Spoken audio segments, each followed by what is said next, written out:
السلام علیکم۔ کراچی میں خوفناک دھماکہ، متعدد افراد ہسپتال پہنچ گئے۔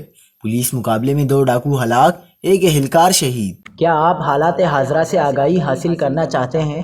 خبر کے پیچھے چھپے اصل حقائق جاننا چاہتے ہیں تو ابھی سبسکرائب کیجئے جلمل پاکستان کو اور ساتھ ہی گھنٹی کے نشان پر کلک کر دیں۔ آپ کو بتاتے چلیں کہ کورنگی نمبر 5 میں گھر میں UPS کی بیٹری پھٹ گئی۔ ریسکیو ذرائع کے مطابق بیٹری پھٹنے سے 4 افراد زخمی ہوئے، جن میں میاں بیوی اور 2 بچے شامل ہیں۔ ریسکیو ذرائع کا بتانا ہے کہ زخمیوں کو سول اسپتال برنس وارڈ منتقل کر دیا گیا ہے، جہاں ان کی حالت تسلی بخش بتائی جاتی ہے۔ دوسری جانب کورنگی چکرا گوٹ میں پولیس مقابلے کے دوران 2 ڈاکو ہلاک اور ایک پولیس اہلکار شہید ہو گیا۔ پولیس کے مطابق چکرا گوٹ ناصر جنگ کے قریب پولیس موبائل معمول کی ڈیوٹی پر موجود تھی کہ اس دوران اہلکاروں نے موٹر سائیکل سوار 2 افراد کو رکنے کے لیے اشارہ کیا۔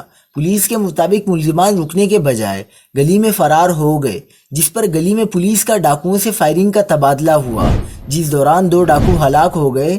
پولیس کا بتانا ہے کہ ڈاکوؤں سے مقابلے میں ایک پولیس اہلکار شہید ہوا۔ اہلکار کورنگی انڈسٹریل ایریا تھانے کا چوکی انچارج تھا۔